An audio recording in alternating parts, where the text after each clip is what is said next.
To set the stage for this discussion, I first want to acknowledge just how far back recovery goes historically in what we know as the United States.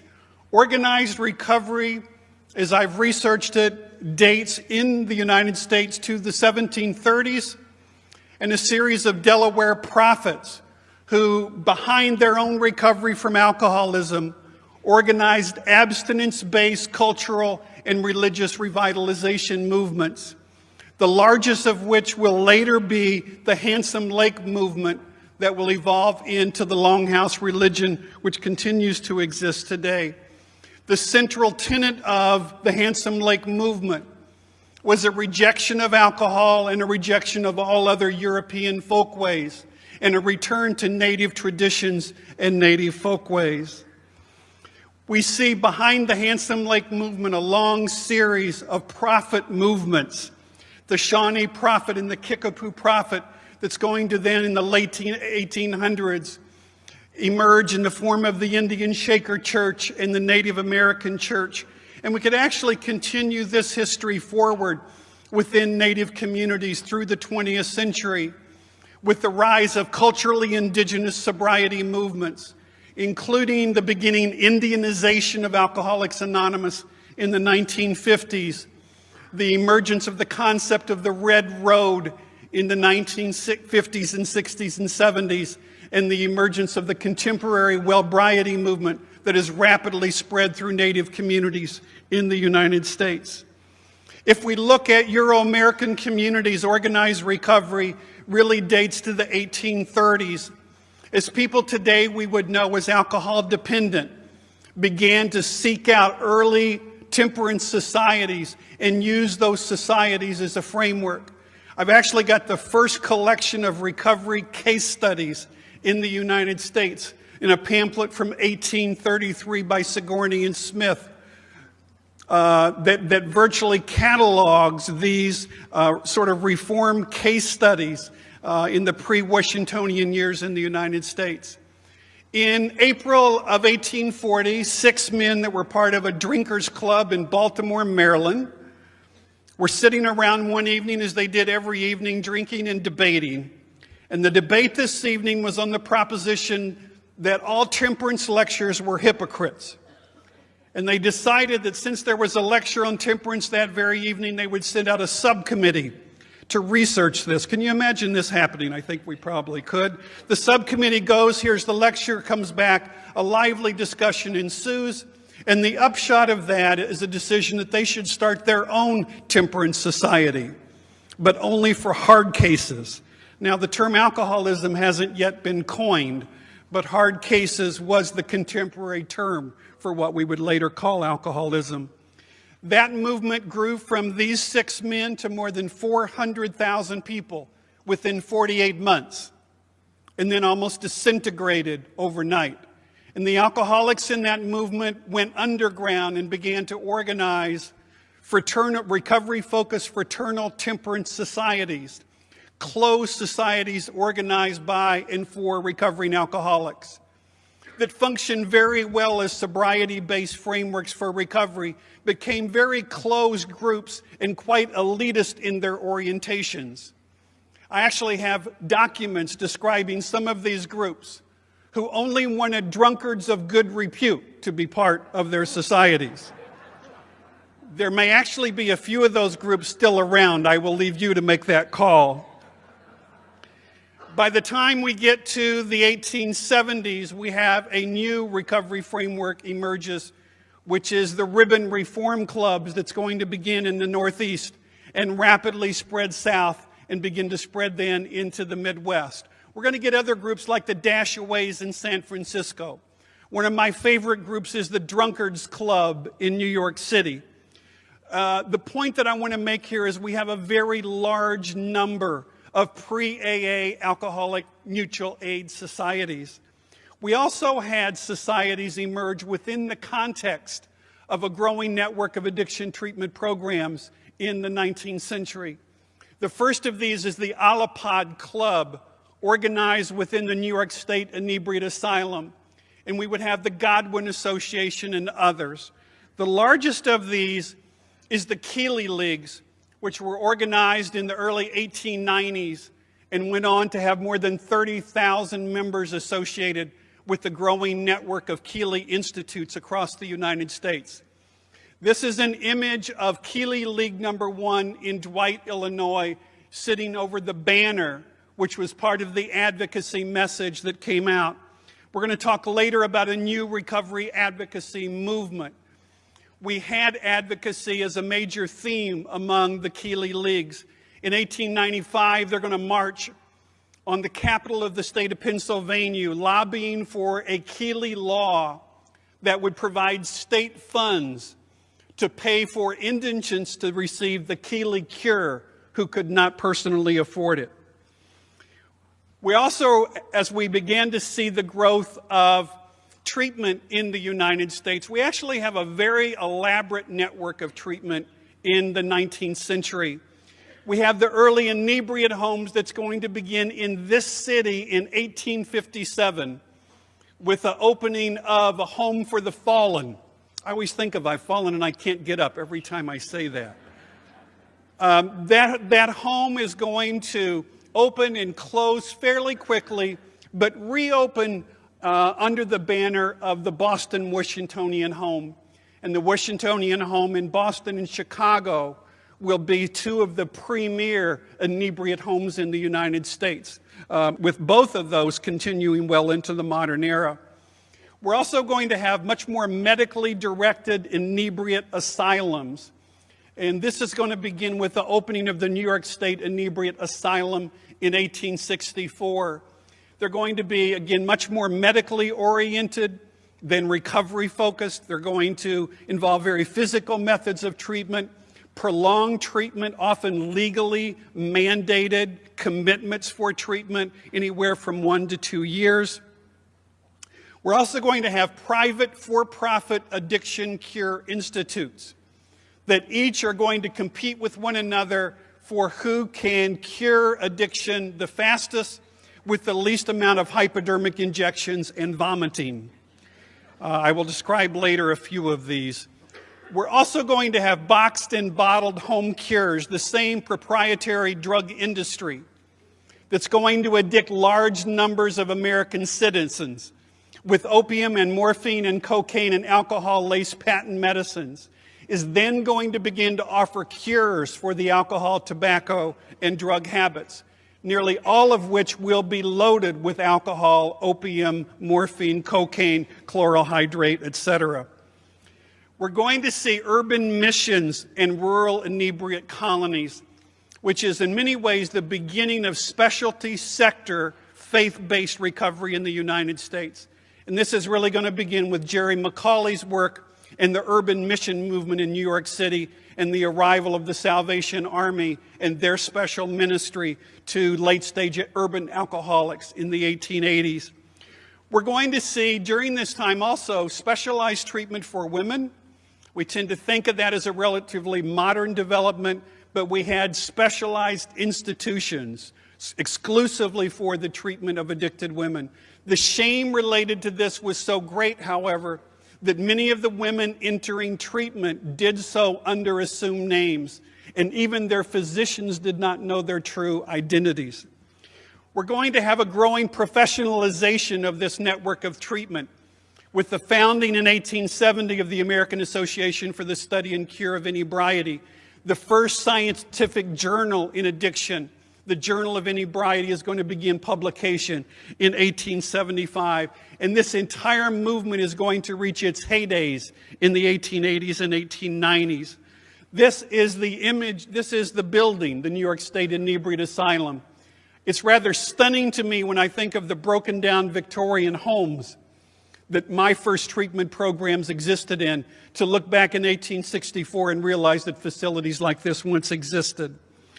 This is a typical cure for the private addiction cure institutes. You'll see the liquor habit is cured in 3 days, but it takes 10 to 14 days to cure morphine addicts.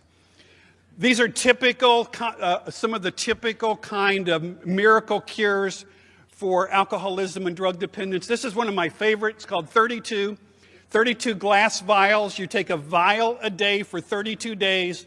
You're promised complete comfort in your detoxification and that the craving for alcohol will be forever destroyed. My only question to you was, would you trust a cure coming from a place called Pandora Laboratories? It was very common in these days to see very aggressive advertising by the pharmaceutical industry. Morphine, painless home cure, painless and permanent, providing some new miracle ingredient. Nearly all of these contain morphine, and most of them contain morphine at higher numbers of grains than most people were addicted. So in the name of treating addiction, people actually developed even more intractable addictions. And my point with this is the theme of harm in the name of help has a very, very long tradition in the history of addiction treatment. This widely spreading movement virtually collapsed in the late days of the 19th century and the first 2 decades of the 20th century. And there were many things that contributed to this collapse. Ideological splits in the field. Sound familiar? A lack of science-grounded treatments. At the time, a spotlight was shown on this field, and there was a demand for scientific evidence behind claims of things like 100% cures. There simply was no scientific evidence to provide. The field had leaders who in the 1860s and 70s birthed this field and nurtured it into maturation as they matured in their careers, only to then have, as the field faced incredible crises, the aging leaders had disengaged or lost energy and had not dealt with the issue of leadership succession and leadership development within the field. So in some ways, you could say this field died of old age, a phenomenon that actually could be replicated in the next decade if we're not extremely careful. There were also economic depressions that blindsided this field and forced policymakers and philanthropists to make very tough decisions around the allocation of these resources. Does any of this sound familiar to anyone? But more than anything else, that collapse of early treatment came from this culture literally losing faith in the prospects of long-term recovery. Behind 100 claims of these 95 and 100% cures, how long do you think it took before everyone in the culture knew someone for whom treatment had not worked? And with that growing pessimism came a radically different decision in this culture. What we said as a culture was, let's let the existing alcoholics and addicts die off, and the sooner the better. And we're going to prevent the creation of a new generation by legally prohibiting the sale of alcohol and aggressively and legally controlling the distribution of opium, morphine, cocaine, chloral hydrate, and the newly arriving barbiturates. With that collapse, we entered a very shameful period of regression within the field. Alcoholics and addicts were transferred to rural penal colonies and work farms that became attachments to county jails. They were transferred to the back wards of what were already aging state psychiatric asylums. And a very important note with that was the concept that addiction was a disorder in and of itself was destroyed, and with that came this belief that if addiction was simply a symptom of underlying psychopathology, then what that meant was that the treatment of addiction in insane asylums in this country would simply apply indiscriminately whatever was in vogue in psychiatry over the coming decades.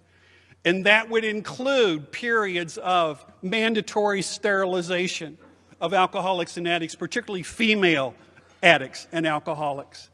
It would include indiscriminate application of electro and chemoconvulsive therapies.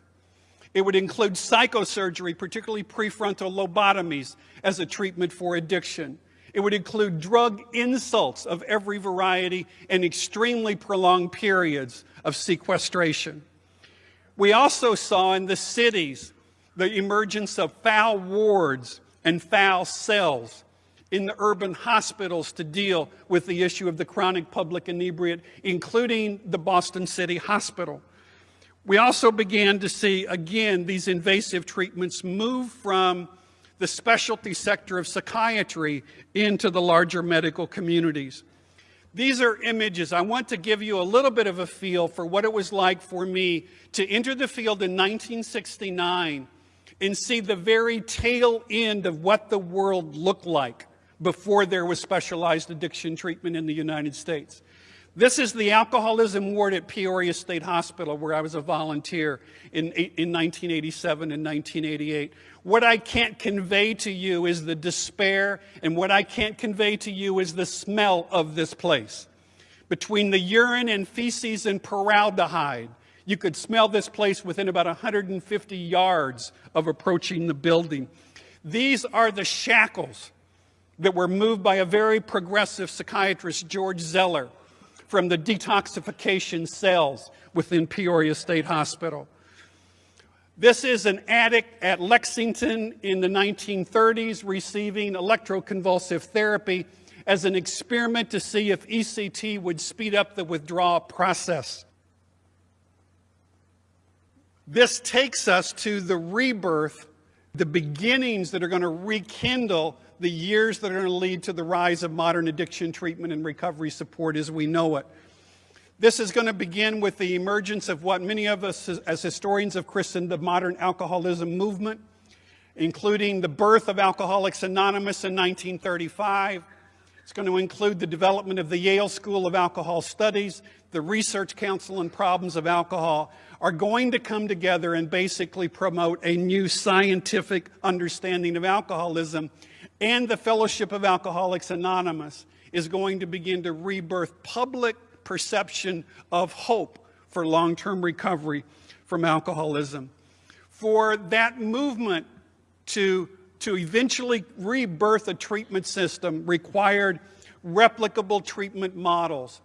And those models are going to come in the 1940s through the outpatient Yale clinics that are going to incorporate the use of lay therapists. These are recovering alcoholics, trained to be therapists and supervised by other therapists who will work within these outpatient clinics.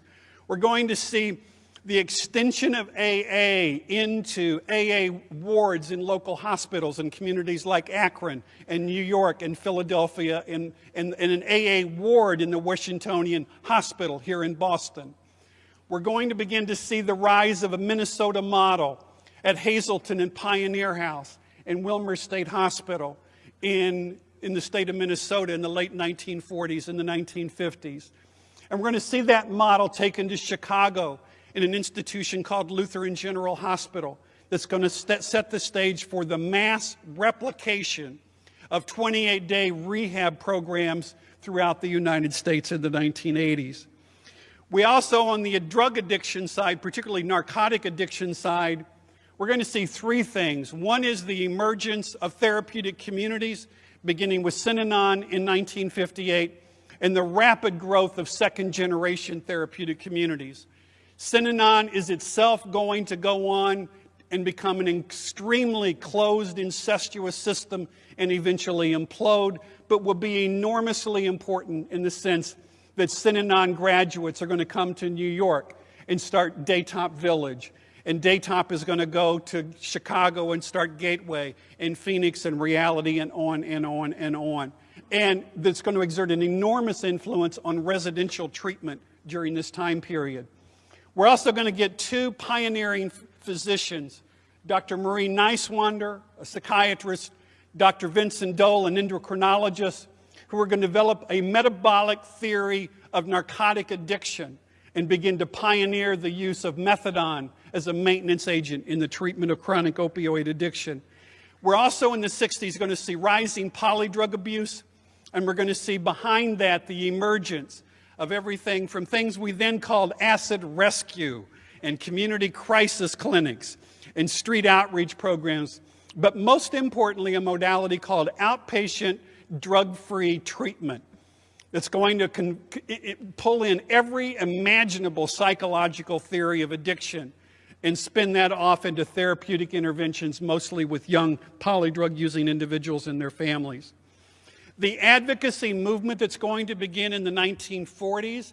And I really want to emphasize, we would not exist as a field today if there weren't, for the most part, recovering people and their families who spent the 1940s, 1950s, and 1960s, most of their adult lives, lobbying to radically change how this country perceived alcoholism and drug dependence.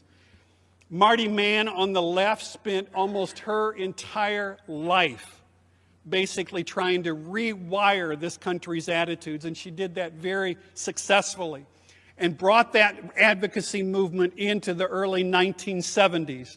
And with Harold Hughes on the right, pioneered legislation that will create NIAAA and NIDA and begin this federal, state, local partnership that has really been the foundation of modern addiction treatment for these decades. So in the subsequent years since, which I'm condensing into a couple of sentences, we went from less than 500 programs in the 1960s when I first began to have contact with this field, to more than what is today, a report that I just read this week, we are now at more than 15,000 specialty sector addiction treatment programs.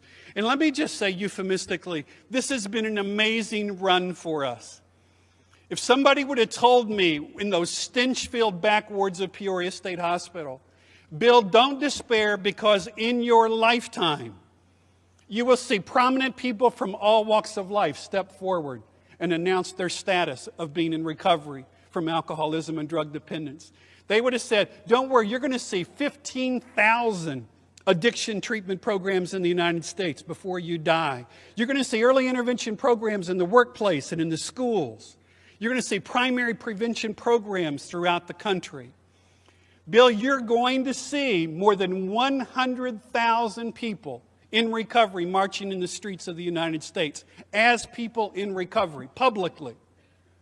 I would have thought they'd been smoking the funny weed because that would have been beyond my comprehension. And yet we have lived this incredible miracle of the past decades.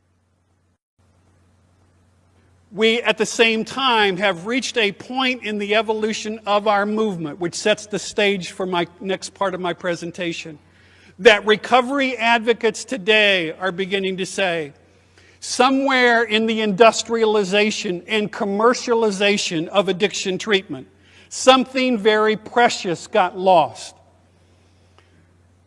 In the movement of addiction treatment to an ever more acute model of intervention, I'm expecting drive-by treatment at any moment. It is getting so brief.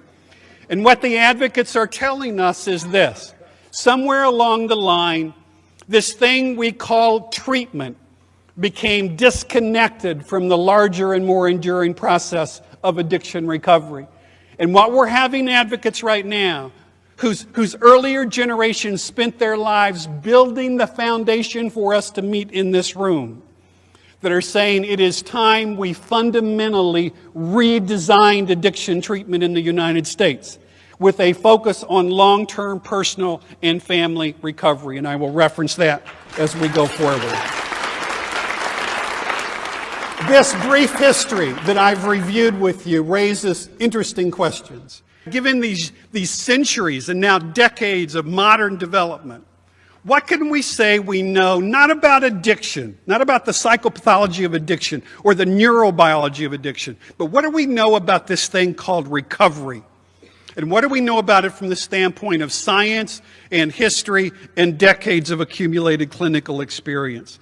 And I want to highlight some of the work that Dr. Kurtz and I have done trying to pull some of these questions together with answers. To do that is forcing us to begin with by far the most difficult task, and that is what's recovery? And defining that in ways that we can measure and we can track that over time. There are multiple efforts here and around the globe right now as we are shifting from a traditional pathology and treatment paradigm to a growing emergence of a recovery paradigm as our organizing center for the field. There's increasingly concern around how we define this concept. Many efforts. In general, what we're seeing is a cluster around three definitional components. The first of those, if you look at the Betty Ford Institute definition, is sobriety. Others will identify this first component in terms of remission, meaning that when we survey people, we will identify people who once met DSM-4 criteria for abuse or dependence, but have not met that criteria in the past 12 months. Are you with me? We haven't referenced anything related to abstinence or sobriety. We're simply saying they once had the disorder, they no longer have the disorder. Other groups are saying remission is not enough. We have to begin to talk in terms of abstinence or sobriety. That debate is continuing.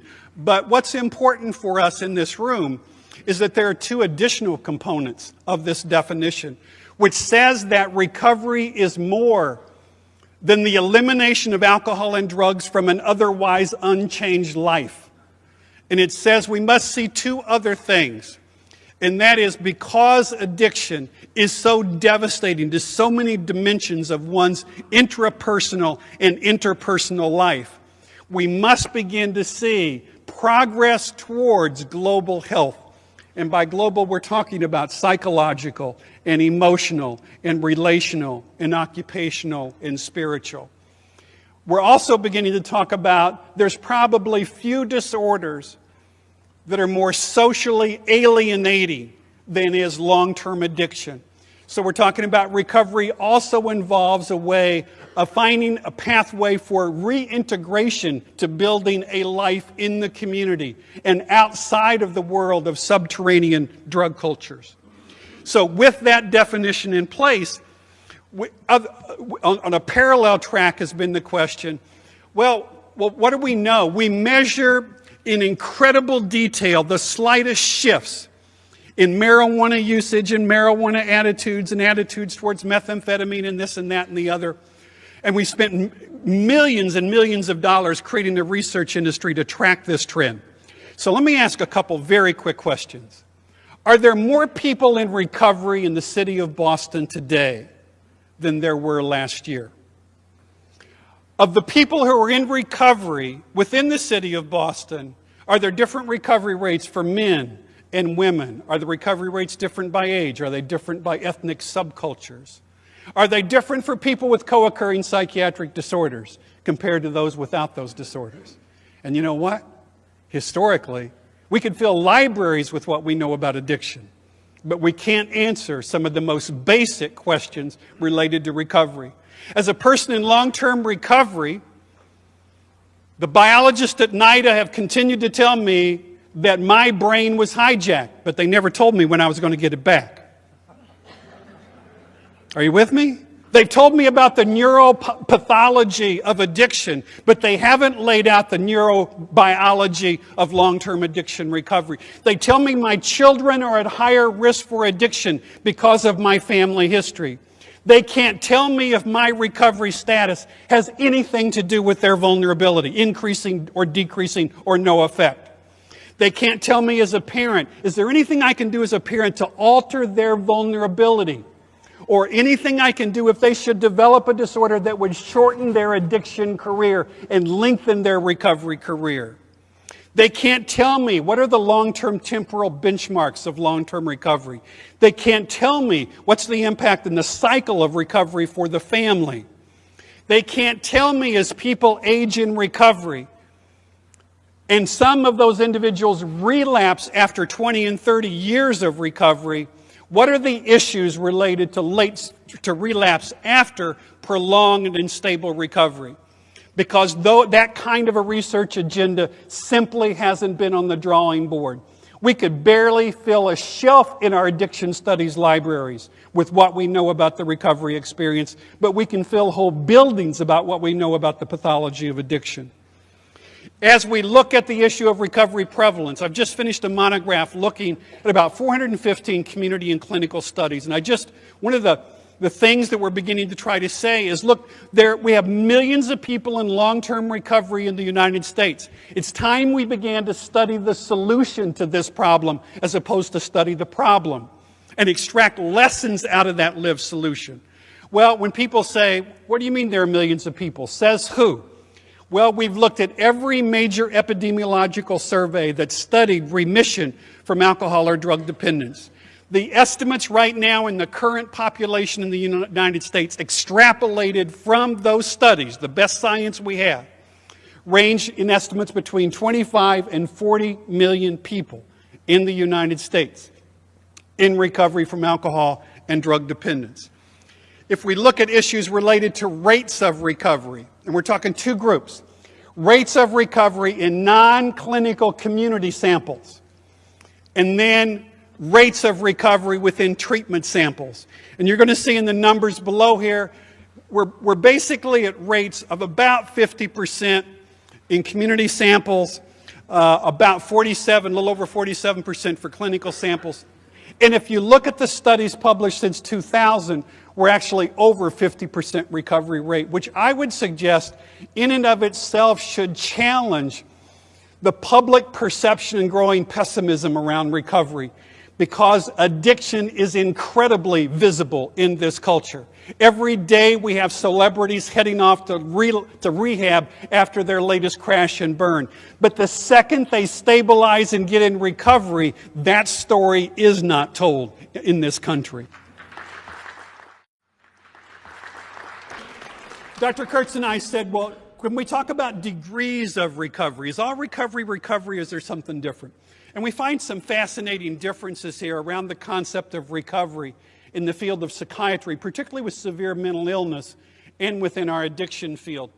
Historically, the mental health field has had a very well-defined definition of partial recovery, but literally no definition until very recently of full recovery from severe mental illness.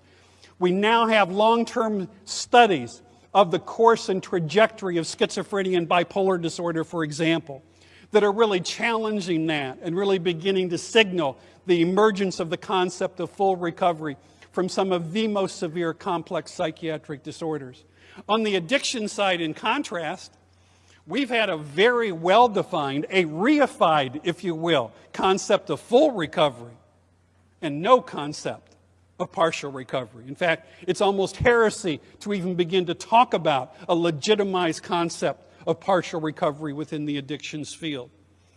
There's a third concept within this framework that Ernie Kurtz and I ran into, and that was we began to find scientific evidence and lots of anecdotal reports from therapists about people who got better than well.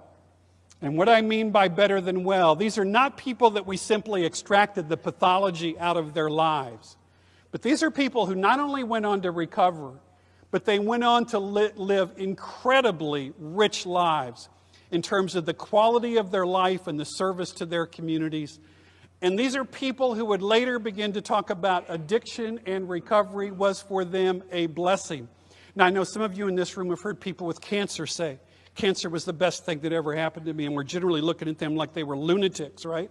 Well, that's the kind of thing, the way that people, and this is an idea that says, these are individuals that what they achieved following recovery was not in spite of their recovery, but from the kind of strength they drew out of their addiction and recovery experience that created a quality of life and a richness and a fulfillment of life maybe greater than they would have had if they would have never encountered this incredible crisis within their life that forever split their life into the categories of before and after. We have different recovery initiation frameworks. We're beginning to chart the secular and spiritual and explicitly religious pathways of long-term recovery. And as many of you know, we now have highly organized recovery mutual aid societies that parallel each of these kind of frameworks. What we do find here, and Dr. Kurtz and I are very interested in this, one of the fundamental big categories that we have, and one of the things that distinguished particularly 12-step recovery beginning in the 1930s, was earlier and subsequent secular frameworks of recovery were really about the assertion of self. They're really about someone reaching inside themselves and mobilizing strength and forging this commitment and making this big decision. And in 1840, signing the pledge that they would never drink alcoholic spirits again in their life. In contrast, we see a very different style of recovery in which the self is defined as the problem. And the issue is not how do we get into the self, the issue is how do we get out of the self in terms of transcendence of the self through a relationship with resources beyond the self. We're also seeing very differences in context, as you can see. We have a long history of solo recovery in the United States, of individuals who initiate and sustain recovery outside the framework of mutual aid or professional treatment. We have peer-assisted, treatment-assisted, medication-assisted are some of the categories we're starting to write about. If we look at styles of how do people start recovery, we've all worshipped stages of change theory for most of the last decade and gone through multiple cycles of motivational interviewing training, so we must make a nod to the idea that yes, recovery is a developmental process, and it's time-dependent for some people, but not for all. Because Bill Miller, who pioneered so much of the work around stages in change and motivational interviewing, and myself and others have been very fascinated by the study of transformational change or quantum change. This is change that is unplanned and positive and permanent, and it's like a lightning strike. That in one moment of time, the trajectory of one's life is forever changed. And we see within the large sampling of people in recovery, within the community, we find these reports of transformational change experiences. We also find them within the recovery fellowships. And of course, we have these different styles of change. This sudden hot flash of Bill Wilson in 1934 in Charlestown's hospital, right? And then we have the other co-founder with this slow process of spiritual awakening, sort of setting forth the two prototypes of recovery initiation within the Fellowship of Alcoholics Anonymous. So what we know is we have both transformational styles and we have incremental styles. If we look at people's identities in recovery, we're kind of struck. We find some differences. In community populations, if we ask people the question, are you a person in recovery from alcohol or drug addiction? Or did you once have the disease of addiction, but now you're in recovery from that disorder? We'll get a certain percentage of people who will say yes to that question. If we ask the question, did you once have a significant problem in your relationship with alcohol or drugs that you no longer have today? What do you think happens to the self-reported numbers? In the second group, the numbers jump. And if we actually look at which of those individuals met DSM-4 criteria for a substance use disorder, there are a lot of people who met DSM-4 criteria for a substance use disorder who do not self-identify as a person in recovery, including many of you in this room who probably were diagnostically appropriate during your college years. So what I mean by that is technically someone is in recovery, diagnostically, but there's someone who does not acknowledge themselves or have not incorporated that into their identity. We have people with extremely positive pro-recovery identities. These are people, if you bump into them at the grocery store as strangers, they tell you their recovery story in the aisle. They are not only in recovery, they're ready to let the world know they're in recovery. This was particularly notorious in my early days of coming out of ex-addict-directed therapeutic communities. We created a generation of super ex-dope fiend folk heroes. And we were basically paid to run around the country spieling the story of how we pulled ourselves up by our bootstraps and all that kind of nonsense. I think it's also important to note there's another category here, and that's people who are in recovery but are deeply ashamed of that status because of the incredible social stigma that continues related to that. And I'm going to be very blunt. There are a number of those individuals who may hide behind vague rhetoric about anonymity as a spiritual tradition. But the bottom line is they're ashamed. Given their level of functioning, given their status within the culture, it would be extremely difficult for them to acknowledge. I'm not talking about acknowledging affiliation with the 12-step program. I'm talking about acknowledging themselves as a person in recovery. I want to tell you how pervasive. I'm one of the most out people, probably, in this country. And I can run around with my big Recovery March t-shirt, right? And I get home from a march, and my dear wife Rita says, "Can you run to the store for me?" And I say, "Sure." And without thinking, now this is decades now, I pulled my recovery t-shirt off and threw a sloppy old plain t-shirt on, and I'm about to walk out the door, and all of a sudden it hits me. I won't say the word, did I just do? And all of a sudden it realizes this stuff is insidious. You know, that it just keeps creeping back in. That I'm okay as a person in recovery when I'm surrounded by 15,000 people in recovery, but I'm a bit embarrassed to walk down the aisles of my local grocery store with a recovery celebration t-shirt on. That's how insidious some of this stuff gets to be. Obviously, there are changes in these statuses over time as people get into recovery. Styles of recovery, interpersonal styles. We have acultural styles, meaning individuals who initiate and sustain recovery without relationships with other people in recovery. Acultural. They do not relate to the culture of recovery in the United States. We have people who have a bicultural style, meaning they can operate within distinct communities of recovery and master the language and the etiquette and all the nuances of those fellowships. But they can also spend a lot of time and function quite comfortably with people that in the recovery community are called earth people or civilians or normies. They're bicultural. They're very fluid in terms of their ability to move back and forth. And of course, we have some people who are deeply enmeshed in the culture of recovery. In fact, live inside the culture of recovery so exclusively that they almost have no contact with the mainstream culture. This is particularly true of people who come out of deeply enmeshed styles of addiction and deeply enmeshed in particularly illicit drug cultures. Now, we also obviously have changes in these styles over time. Culturally enmeshed styles are not unusual for people in early recovery. It's part of a safety net and a sanctuary, if you will. But in some circumstances, this individual is going to go to a sponsor or whatever the mentor in a different recovery fellowship would be and make a suggestion that maybe they need to attend even more meetings. And you're going to have a sage person in recovery say, "You know what?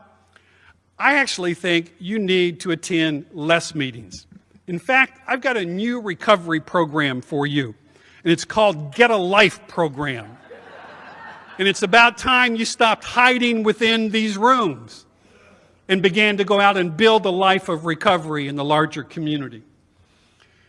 My point with this is that we're beginning to see tremendous heterogeneity, incredible diversity around styles and frameworks of long-term recovery across these secular, spiritual, and religious frameworks.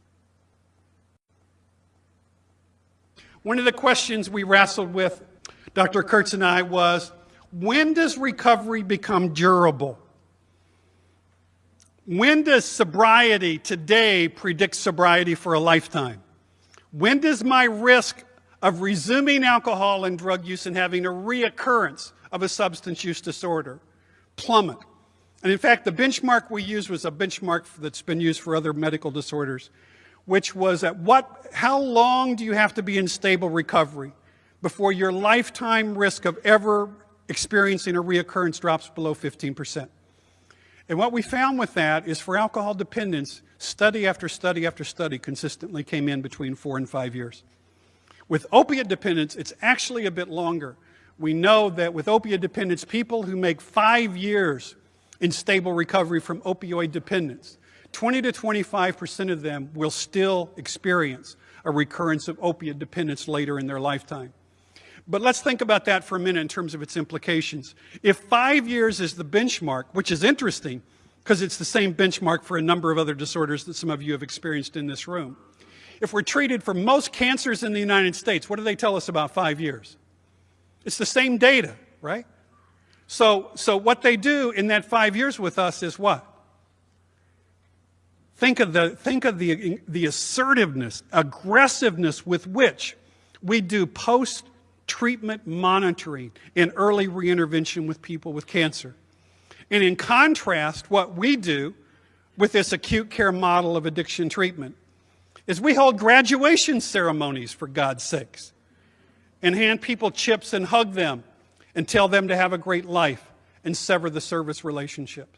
In spite of the fact we continue to use rhetoric that addiction is a chronic disorder, if we actually believe that, according to the scientific data, every addiction treatment program in the country dealing with people with high problem severity and complexity, at a minimum, would be following people routinely for 5 years. Even the most highly stabilized patients, at a minimum, would be getting at least an annual recovery checkup for 5 years. And I want to shift now to begin to talk about the experience of recovery and styles of recovery to what I'm starting to call the ecology of recovery. And that's this incredible historical shift that is underway. So far, everything we've done with addiction has been primarily focused on intrapersonal dynamics, to a little bit interpersonal dynamics, particularly related to the family. And I probably should make a very quick footnote on family related to this, because we did try to look at the whole issue of family recovery as part of this research review that we did. The historical practice in addiction treatment, if we tend to families at all, is to bring them in for these highly developed family programs. Agree? Family nights, family days, family weeks. I've had a lot of experience with family weeks. We bring the families in on Monday. Monday and Tuesday we sequester them and indoctrinate them with concepts related to disease and progression, et cetera, and we give them the neurobiology slides. We try to medicalize and demoralize. And then by Wednesday, we bring the partners back into the mix, and we go through an awful lot of yelling and screaming and crying. And then somehow by Friday, this whole thing comes together, and the families are hugging each other. They have incredible optimism for the future and a fantasy that when they walk out, they're going to live happily ever after. And that's kind of the illusion or delusion of Family Week in the United States. And unfortunately, we have research that suggests that recovery is horribly destabilizing for families. That families that have absorbed every insult addiction has to offer are at very high risk of disintegrating in the early stages of recovery if we don't build incredible support scaffolding for them. How many of you have seen people, families that served all those insults, only to then get into recovery? What do you think the divorce rate is within the fellowships of people in their first 24 to 36 months of recovery? And we do nothing for those families. We do nothing to prepare them. We do nothing to support them. Stephanie Brown refers to this as the trauma of recovery, for God's sakes. What incredible language. And we have not yet come to really deeply understand what that means and what our role is in guiding families. Historical supports. Historically, we have 4 broad supports. We have natural support for recovery, meaning I mobilize resources inside myself, I initiate and I sustain recovery. And I do that in many cases with the support of my family or extended social network in some cases. Limited generalist support, meaning that I may also reach out for the support of my primary care physician or my pastoral counselor or my rabbi, or on and on and on. Natural, non-specialized supports. I may end up in marriage counseling and get some guidance related to my drinking and some cues related to that help me begin to rein in and make a decision around my alcohol and drug use. But primarily, we've had 2 major sources of specialized support. Peer recovery support within the organized recovery fellowships. And secondly, this thing we have called specialty sector addiction treatment. So if you look at these categories, we've got mutual aid on one side over here on the left, and we've got specialty sector treatment on the left with a bit of a strained relationship between these 2 primary institutions over a couple hundred years, but essentially they're it in terms of specialty support. Now, if you look in the middle, historically we've had a vacuum because these two ends of this have been a kind of sanctuary, if you will, safe places for people to recover. And yet the middle of this, we find histories of maltreatment, histories of contempt, histories of discrimination. So the center is a history, almost a history of what isn't there more than what is there. So let's look a little bit about what's changing on the two sides. On the mutual aid side, we've seen this explosive growth of recovery mutual aid programs, not only in the United States, but around the world. Secondly, as we're seeing the philosophical diversification of recovery mutual aid beyond anything we could have envisioned. Even though, paradoxically, co-attendance is common. Not unusual for people and women for sobriety to also attend women's groups in AA. Believe it or not unusual for people in secular organization for sobriety or life-ring secular recovery to also attend AA meetings, particularly Quad A, Atheists and Agnostics in Alcoholics Anonymous. So in spite of these sort of silos, we're getting sort of interesting combinations there. For close to 200 years, one's identity over on this left side was primarily linked to one's recovery mutual aid society. So the identity was the identity of an AA member or an NA member or a Women for Sobriety member or Smart Recovery member. What's changing over on the left that I'm going to talk a little bit about is we're now beginning to see the emergence of a larger culture of recovery in which people are stepping beyond their fellowship identities and beginning to define themselves in common as people in long-term recovery. On the right side, we are beginning to see recovery as a new organizing concept within addiction treatment. We're beginning to see pushes towards this concept of long-term recovery management. People are beginning to challenge about wrapping recovery management within recovery-oriented systems of care. We're getting new roles like the recovery coaches, et cetera. So lots of things going on over here on the parallel. What's amazing, though, is what's going on in the middle.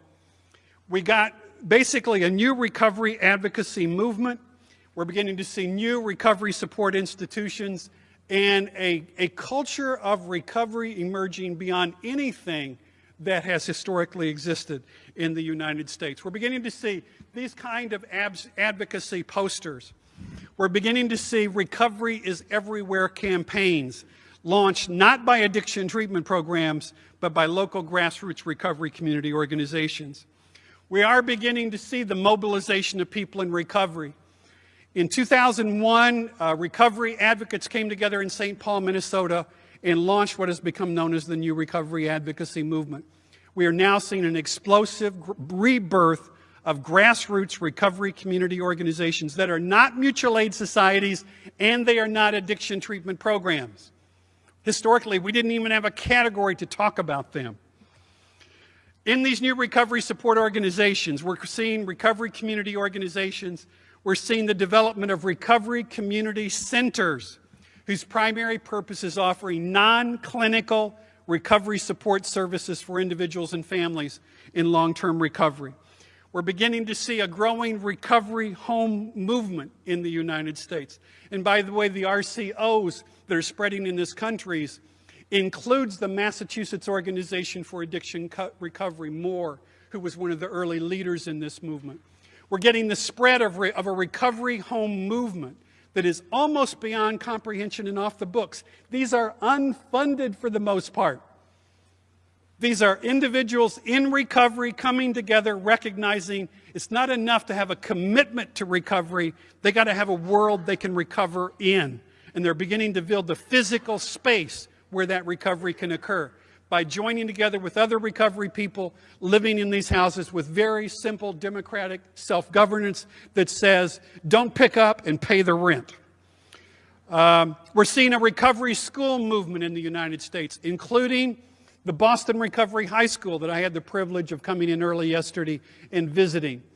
We're seeing collegiate recovery programs. I go to a large campus and I walk into an open recovery support meeting on the campus and I'm stunned to see 200 students in the room.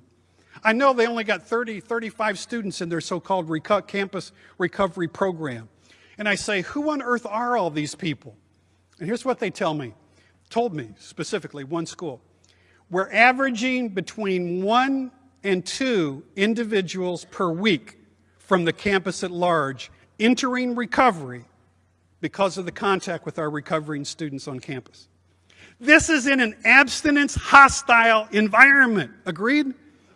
Which is how I would characterize most colleges and universities in the United States. So this recovery school movement is flourishing. We're getting recovery industries. We're people in recovery who begin to hire. We're getting companies that have figured out recovering people got a lot of lost ground to make up for, and some of them make very, very good employees. They will work their tail off. And so we've got companies that literally exclusively hire people in recovery. We're getting recovery community centers built in vocational training and job coaching. We're getting recovery ministries. Let me give you an extent of this growth. Churches in the United States, including in this city, whose doors were not open to addicted people in the 1980s or people with HIV and AIDS. Agreed? At the height of the cocaine epidemic and all of the craziness and insanity that went with that at a public policy level. Those same churches today have very aggressive recovery ministries. Celebrate Recovery is worth a mention in this context.